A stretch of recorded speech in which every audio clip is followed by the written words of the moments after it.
And here we go again. Good morning, good afternoon, good evening. Welcome to BWTM Online, BWTM Sports. If you haven't already subscribed, please do hit the subscription button. If you already are subscribed, thank you so much for subscribing. Don't forget to hit the notification button, notification bell in the corner next to the subscribe button. Hitting that allows you to get, as soon as we go live, you're going to know about it. Our latest videos, you'll know about it. And everything else, you'll know about it. Okay. So, Dillian Whyte versus Joseph Parker. And for those of you who tuned in last night to listen to our epic commentary and have fed back to us afterwards and said to us, like, you've enjoyed the commentary, we enjoyed the fight. So it always helps when you've got a great fight to commentate to. And last night we had some great fights. And I want to say this. I'm not one of these guys. We're not of the process or the thought process that we're just going to moan about everything. All right. We will be balanced or try to be as balanced as possible. Now, Matchroom has put on some stinking shows in the past, but last night was an absolutely awesome show. In fact, I think that was the best Matchroom show I have seen in a very, very, very long time. To me, the show last night was better than when Joshua fought Klitschko, was better than when Joshua fought Parker, was better than when Joshua fought Takam. Last night's show, all those three pay-per-view shows couldn't compete with this show last night. It was awesome. We had everything last night. Everything a boxing event could possibly want on a show last night, which was all worth $19.95. I don't have Sky, so I had to pay for it via my laptop and PC, and it was well worth the $19.95. So, Mr. Edward Hearn, congratulations. Fantastic card last night. Was really interested and it was really exciting. It was the sort of fight, it was the sort of event last night that if an alien came onto this planet and said, "What is boxing? Why do you love boxing so much?" That card last night would have been the blueprint of what a great night of boxing was. Absolutely a great show last night, and all I can say is hats off to Matchroom, and more importantly, hats off to the guys that took part: Joseph Parker, Dillian Whyte, Derek Chisora, Carlos Takam. Great fights, great fighters. So I really have to say that, because if I don't, I think it would be unfair. There are people that will just moan for moaning's sake and will complain and will moan and rant and rave about things. But when something like, I paid $19.95, I knew what I was getting into when I paid the $19.95. I was expecting great fights, and I got great fights. So that was $19.95 well spent. Competitive fights where you wasn't sure if the guy that was going in the ring, the British fighter, would have won. You weren't sure. Then there was a chance that both guys could have got beat. That for me is, that's money well spent. And shout out to Dillian Whyte as well, obviously, because that's a pay-per-view for him. It's the sort of pay-per-view that says people think, yeah, definitely want to see him fight again. I want to see him fight against other elite fighters. So that's what I've got to say about that. But I just want to take a moment and just look at the photograph behind me. Take a good look at the photograph behind me. Look at it and just let it digest. I think it's a work of art. An absolute work of art.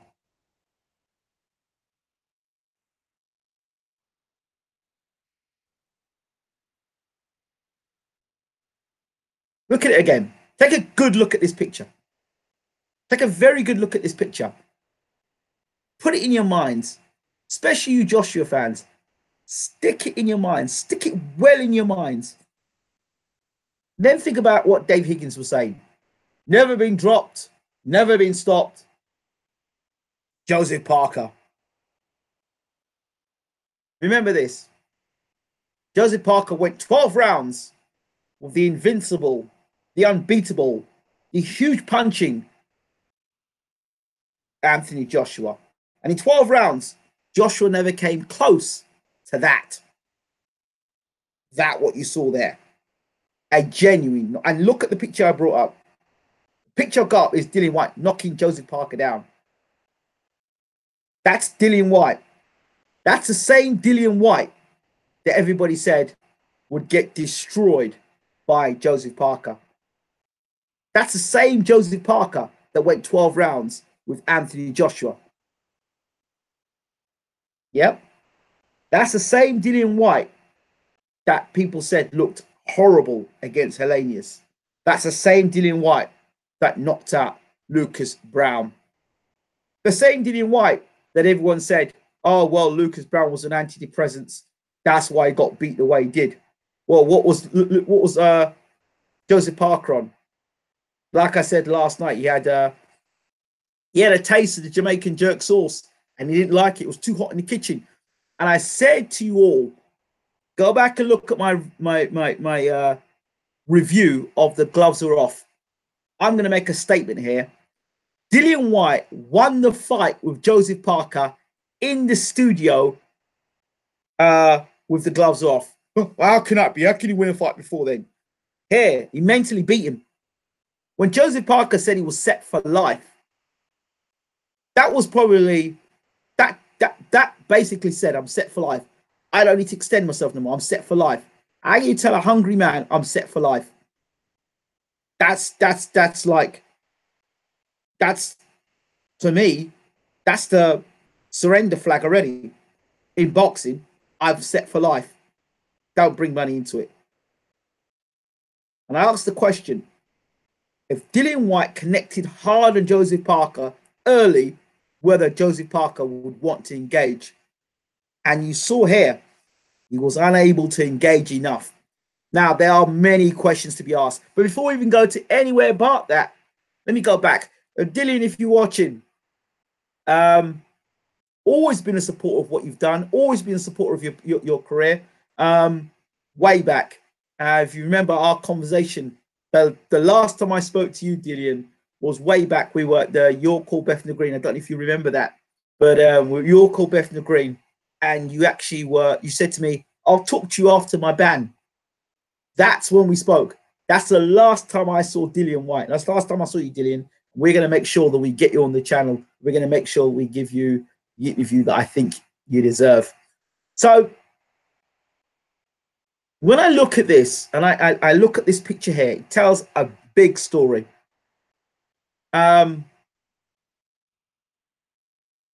Joseph Parker. No, let me talk about Dillian Whyte first. One of the issues that people had with Dillian Whyte coming into this fight was the weight. And for me, the weight isn't a problem if it's strategic. And it was strategic, and it proved to be strategic. Throughout the fight, Dillian Whyte was able to use his weight to bully. He was able to use his weight to out-hustle, out-muscle, and use the old man tricks on Joseph Parker. Now, I'll show you some of these old man tricks he used. First of all, Dillian Whyte would lean on Joseph Parker's back. It's not a new trick. Lennox Lewis used to do it a lot. Lennox Lewis used to grab a hold of you and chit on your back and lean on you. You've got 240, 250 pounds on your back, leaning on you all the time, leaning on you. All right, pushing up against the ropes, manhandling you. That's what happens when a guy is weighing 250 plus. People are saying, oh, you know, he looks too heavy. Now, that's doing the weight right. That's strategically putting the weight on right. Now, we've seen in the past, or if you haven't, I'll give you examples of guys who haven't done the weight right. Prime example, Danny Williams, when he fought Vitaly Klitschko. Say what you want about, well, Vitaly Klitschko is always going to beat him. But strategically, Williams bulked up in weight so he could be able to bully Vitaly Klitschko. But what he really needed was his speed of hand and foot. So he was less, he couldn't use the speed to get in and get out. So he was getting nailed with big, long right hands by Vitaly Klitschko. And he didn't realize how hard Vitaly Klitschko hit. So that's one example. Another example of when weight has gone wrong is example, Gary Mason, his career, when Gary Mason was in, I think, higher in his career, weight more in his career, he was always criticized in his career for being a heavyweight that was big, maybe overweight. So he lost the weight. And one of the things he did when he fought Lennox Lewis, he may have had speed, but the punch power and the strength that he needed to budge Lennox that he'd had previously in his fights, although Mason looked aesthetically better, his punch power wasn't the same. He didn't have the same weight in his punch. So this is the things that people need to consider when we talk about guys weighing in. And of course, guys are getting older. They're not getting younger, they're getting older. So they're constantly in the gym. So when I hear about guys, particularly heavyweights, getting bigger, you know, he needed muscle mass in this fight, Dillian Whyte. So I've got to say, his trainer, Dillian Whyte's trainer, and Dillian Whyte, between the pair of them, they need to be given maximum respect. And I'll tell you something, that weight is what helped Whyte in the last minute or 30 seconds to a minute of that fight. He was absolutely exhausted, but it was a high output of punches. It was a tough bout. And Joseph Parker came on. Joseph Parker threw caution to the wind. I wonder why Joseph Parker never did that against Anthony Joshua. And the other question I ask myself is, why did Joseph Parker leave it to so late in the fight to do that? I'll tell you one of the reasons why it was. The first thing was, well, Dillian Whyte, his boxing ability. Now, when I talked about Joseph Parker, I said he has got shocking defense. When I hear Parker's team, we've got a plan A, plan B, plan C, plan D, plan E, plan F, whatever plan you got. Plan A should have been defense first. Now, Kevin Barry, if you're listening, got a lot of respect for you, my friend. But you are a trainer, and your responsibility is to prepare your fighter to be in the best possible shape, one, and to be the best possible fighter they can be. 4 fights now, Joseph Parker has not been at the races. I mean, he's not looked quality. And the 4 fights is when he's moved up in class. What's happened with Joseph Parker? I'll take you back to the Takam fight where he was where Takam was throwing punches at him, and Joseph Parker couldn't get his head out of the way of the shots. And his best way of defense was to pull his head out of the way. Now, if you're saying you've been watching tapes of Joseph Parker, now I can see from the Takam fight, your guy has no defense.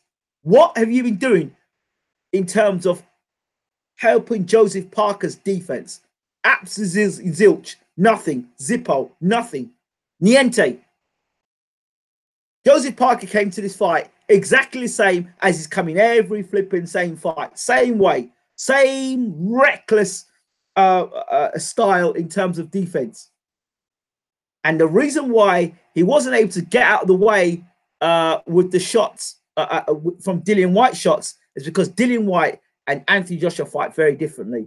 First of all, people criticize Dillian Whyte for him going off balance. That is something that will happen if you're trying to really load up with a left hook, and which is what he does. You've got to remember with Dillian Whyte, it's catch and shoot.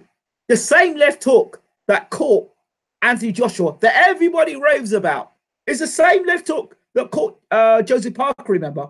And the same left hook that when he swings it sometimes goes off balance. That's his attack. That's his attack and defense mechanism, all wrapped in one. All wrapped in one. When you attack Dillian Whyte, like he was doing against Joseph Parker, he was doing something a lot of people didn't notice. I'm not sure if they did. He was actually catching the shots defensively beautifully, getting inside and rolling with the left hook. He was throwing the left hook. His A was a deterrent. He was turning defense into attack. So it was making him get into positions, and Joseph Parker would be there. And Joseph Parker was always a left hook away from being dropped. You can't keep taking left hooks like that. And what Dillian Whyte was doing, what Joshua wasn't doing, was going to the body. That's why he's called the body snatcher, because he went to Joseph Parker's body, took the legs away from Joseph Parker, so he wasn't moving around the ring like he was able to run around the ring against Joshua, took his legs away. So when you take the legs away, the chin is up. And all them bad habits you've got, and you've got mobility to get out of the way of it, now those bad habits are there, and you're like a rabbit in the headlights. You don't know what to do. And at no point in time, I mean, I had the volume down, but I didn't see Kevin Barry saying anything to the you know, telling Joseph, look, don't allow Dillian to lean on you because he's going to take sapping the strength at your legs. So not only are you getting whacked with good body shots, so anytime Joseph Parker was attacking with right hands, which were telegraphed, left jab, right hand, Dillian would block it, counter the left hook, get close inside and whack hard body shots on the inside. So he's sapping him his body, sapping him away with body shots. So that was the first thing. Then he was hitting with headshots over the top. So it was body and head attacks. Then he was leaning on him, right? So all these things, and they were all perfectly legal what he was doing. All the things Dillian Whyte was doing were perfectly legal, okay? Let's understand that. So it was class what Dillian Whyte was doing. People ask me the question, how would he do against Wilder? How does he go do against Ortiz? Let's stop a second. Let's give this man credit for beating Joseph Parker. I don't even think his promoter think he's going to beat Joseph Parker. I really don't. I think they're all expecting Dillian Whyte to get beat by Joseph Parker. So this was a tremendous performance by Dillian Whyte and how he went about the job. He's proven to be a better inside fighter than Anthony Joshua. He's proven once again, he got knocked down in the 12th round, and you know, where it could have ended there. He got up, beat the count. You know what I mean? That weight, I'm telling you, him and his trainer, Dillian Whyte, has come on leaps and bounds as a fighter. Yes, there's still things to work on, but he's come on leaps and bounds. His fitness, he did the 12 rounds. I don't want anybody to say about the weight. The weight was fine. He did the 12 rounds and he did it at a pace. So Dillian Whyte, for me, is a world-class fighter. He did something that Anthony Joshua could not do. Could not or would not do. So this is the second fighter now that you've got to ask questions about Anthony Joshua. He couldn't drop Takam. Chisora knocked Takam out. He couldn't drop Parker. Whyte dropped him. But Anthony Joshua was this fantastic puncher that everyone talks about. And now you've got to see Dillian Whyte, who everyone thinks, he's not as good as Anthony Joshua. He's crap. He's this, is that. And I told you all before the fight, when he fought Joshua, what the situation was about that. So you've got a vastly improved heavyweight. Now, when you talk about the potential of, I would like Dillian Whyte to fight. I wouldn't want him to fight Deontay Wilder, and I wouldn't want him to fight Anthony Joshua. I'd like him to go down the WBA route. I'd like to go and fight Manuel Shah. I'd like to get him a chance to win that title and earn some money. Go and earn some money, Dillian. Go fight against Shah. Get your promoter to get a fight against Shah. Get that fight against Shah. Win that WBA regular title. Listen, I don't hear me talk any crap about, well, it's WBA regular title. When David Haye had the WBA regular title as heavyweight champion, he milked it good and proper. He milked it against Audley. He milked it against John Ruiz. And he tried to do something against Klitschko, and that's where it all fell apart. But for me, Dillian Whyte, go fight Manuel Shah, because you've got more than a good chance of beating Manuel Shah. Go beat Manuel Shah. Go and get an easy fight. Go get Manuel Shah. Beat Manuel Shah, right? And get that title. Get the WBA regular title. It's a heavyweight championship of the world. Get it. If it was good enough for Povetkin, if it was good enough for David Haye, it's damn well good enough for you. So there you go. Congratulations for once again going to the well, once again taking on a top opponent, once again proving the skeptics wrong. A fight against Wilder would be very interesting. The only way I see Dillian Whyte winning against Wilder is for him doing a similar thing where he gets in close, works the body of Wilder, and throws a left hook over the top. Wilder, similar to Parker, remember, very similar to Parker, is they both don't know how to block punches. They both lack defensive skills. They both pull back from punches the same way, using their feet and pulling away from punches. So Dillian Whyte has got as good a chance as any. And the way he fights, he deters you. So when Wilder's throwing that straight, as long as he's able to deter that right hand with that left hook and make an inch his way in and work the body of Wilder and get inside, it could get very interesting. It all depends on where Dillian Whyte can get inside on Wilder. If he can get past that long reach and get on the inside, it makes it a very interesting fight, an uncomfortable fight. You see now Whyte has dropped Parker, a guy who's never been stopped and never been dropped. Okay, so let's remember that amount that even Anthony Joshua couldn't drop. Okay, so let's put this in and let's stop rubbishing Dillian Whyte and start saying to stuff. You know what? We potentially could have another world-class heavyweight. We could have right here a world heavyweight champion. Before the Parker fight, a lot of people saying Parker was coming over to beat Dillian Whyte. It was a 50-50 fight. It was this, that, and the other. We've all seen tonight, also last night, also how Conjanu got knocked out in 2 rounds by Luis Ortiz, a man, Conjanu, who went the distance with Joseph Parker. So there are question marks about Joseph Parker, question mark. Question marks about Anthony Joshua. Yeah, there should be question marks. And there should be serious question marks about Joseph Parker's future under his current trainer and management. For me, Joseph Parker needs to get rid of his trainer, get shot of his trainer. Loyalty is great. I said before, loyalty is great, not in boxing, not as a fighter, because he has no defensive skills whatsoever. So he needs a good defensive trainer. So 3 trainers: James Ali Bashir, Ronnie Shields. No, 4 trainers: James Ali Bashir, Ronnie Shields. What's the guy's name? Oh, Andre Ward's trainer, Virgil Hunter. And the 4th guy I'm going to bring up is Adam Booth.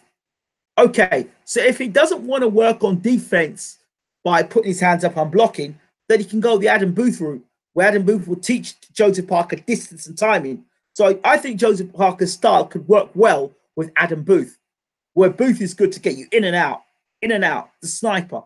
I think the sniper style with Joseph Parker's hand speed, and I think that would work well with Adam Booth. So those are my thoughts. For Dillian Whyte now, I don't see him fighting no more eliminators. I don't want to see Dillian Whyte in fight no more damn eliminators. What I want to hear is now Dillian Whyte world title shot. That's it. Don't talk to me about Luis Ortiz, because if he fights Luis Ortiz and he beats Luis Ortiz, you're going to come back and tell me, well, Luis Ortiz got knocked out by Wilder, or you're going to tell me Luis Ortiz is 48 years old. Either one, I don't want to hear. Okay, so I don't want to hear anybody come and tell me about Luis Ortiz and Dillian Whyte. Dillian Whyte should now be fighting for the heavyweight championship of the world. End of conversation. For my books, anyway, my personal opinion. I don't want to hear any more about it. Again, congratulations to Matchroom for a fantastic fight tonight. And if you look here, there's Eddie. Eddie there. That's the reaction of his promoter. The promoter wasn't expecting that. The promoter was expecting Parker to do a number on his fighter. I really do genuinely believe that. But Dillian Whyte has done the business, and congratulations to Dillian Whyte. Okay, I have not been reading the comments in the comment section, but I will do now. So let's see who's in the room, in the house, and see what people have got to say.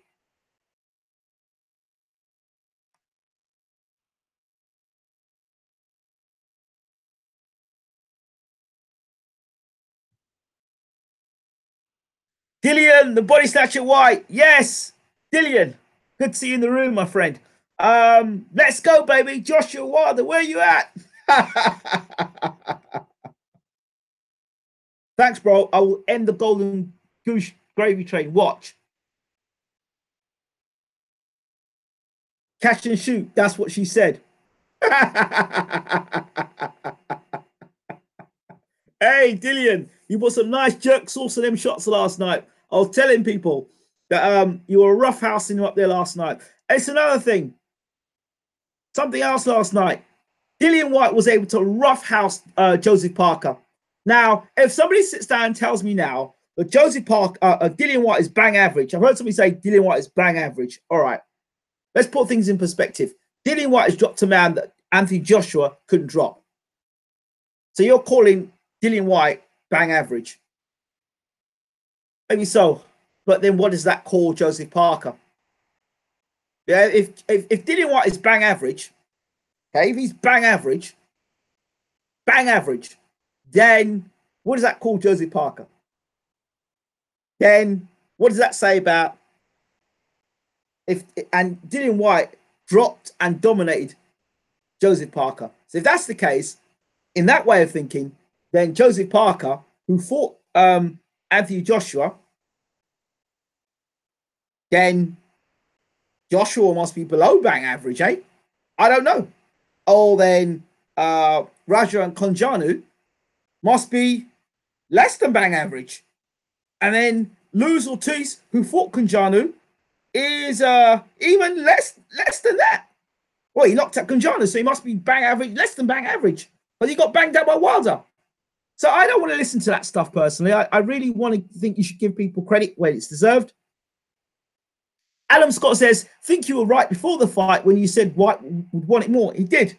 Left Doc, you said it, dude, says Paul. I thought Chisora White fights were going to be 12-round hugging fest, but they turned out very well. Mick D says, best 1995 I spent in a while, plus one over 300 with Dillian winning. Stephen 87 says, great picture. It is indeed a great picture. It's an iconic picture. I think it's one that should be stuck up. It should be one that's stuck up in Brixton Town Hall.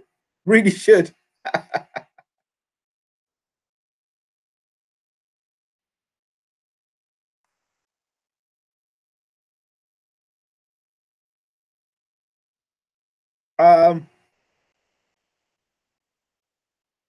That was a good defeat for Parker. After his last two fights here, we definitely have him back now. Before the Brown fight, White said his left shoulder is back up and running. I thought it was just excuse for his previous two fights. 2 fights later, he has KO'd Brown and left and dropped Parker.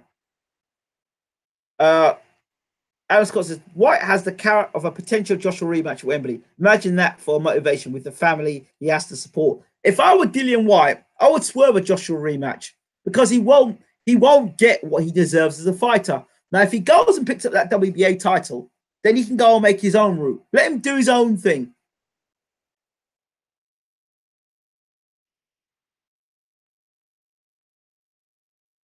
Oh, dear.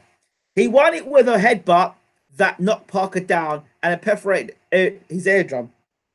That lost Parker a few rounds. Otherwise, he would have caught up with White before the 12th. Hey, I don't believe that for 1 second. J124 says, White is underrated. If you know boxing, then you know what he does is self-explanatory. Some fans see that he hasn't got a six-pack, and then their man's made up by physiques. Don't win fights. I agree with you there. White was too heavy even by his own admission. His proper fighting weight is 245 pounds. Really? Kind of crazy that Danny Williams is still fighting. He won 3 fights by KO this year. Shout out to Danny Williams. Mark Stanton, find another sport. You're clueless. It wasn't a knockdown, correct? The rest is a load of bullshit excuses. The ref was to blame for the AJ flight as well, right? Bullshit, lies, excuses.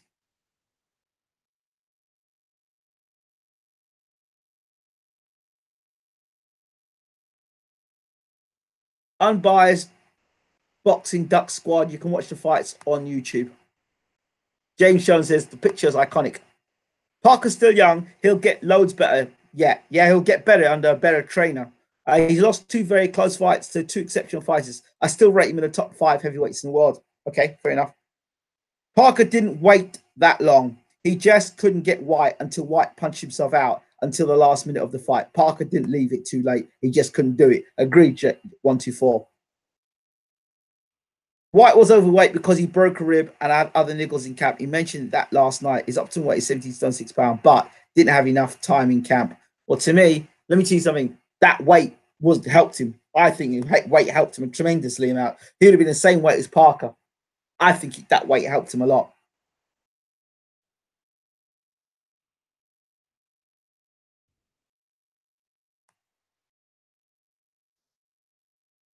White's left hook is world class in itself. Fraserist. Yeah, reminds me of the old school boxers like Fraser. Fraser was also Lionhearted. Yep. So I've got a lot of time for Dillian Whyte. People say, I still think, for me, the weight was good for him last night. I think the weight was good for him last night. People say that wasn't the optimum weight. Well, if that wasn't his optimum weight, and that's what he did last night, well, you know what? For a guy that got a busted rib and a guy that was overweight, for me, did an awesome job. Did an awesome job. And whenever you're ready, Dillian, I will be coming to London shortly. I'm sure we'll great to sit down, have a sit-down interview with you. It'd be great. Maybe we can go and... Well, you'll have to eat the jerk chicken because I've gone vegan now, vegetarian now, so I don't eat any meat. But, yeah, the catch and shoot, fantastic. Great stuff. So the future, I'd like to see Joseph Parker get a new trainer, definitely.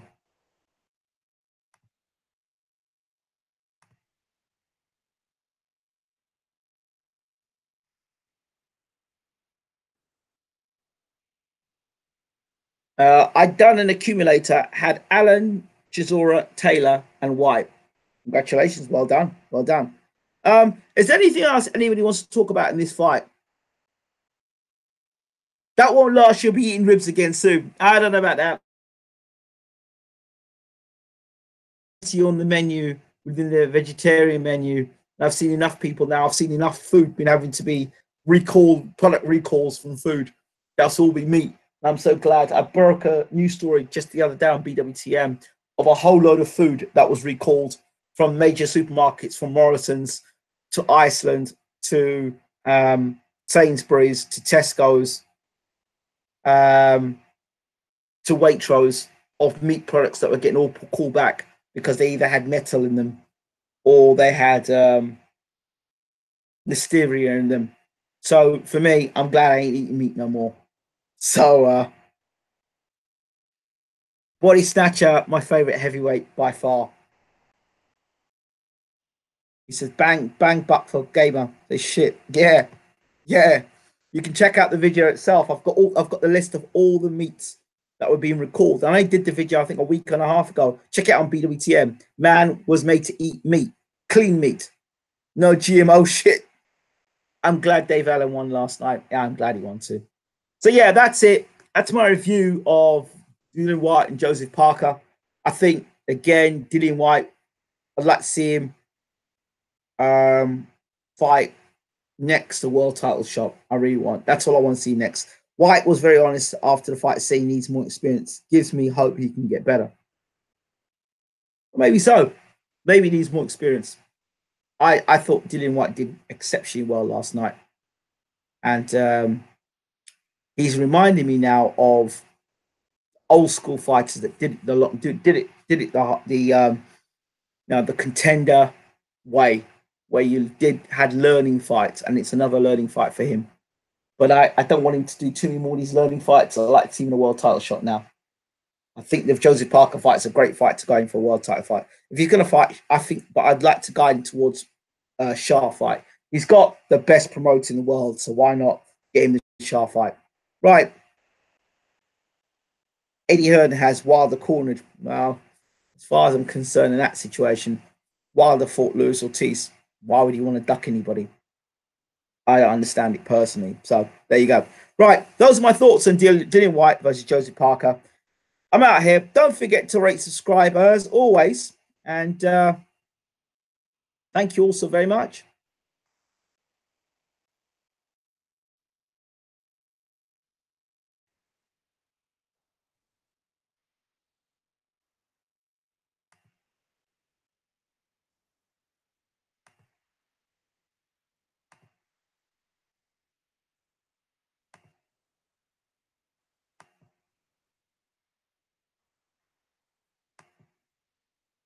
Hit that subscribe button.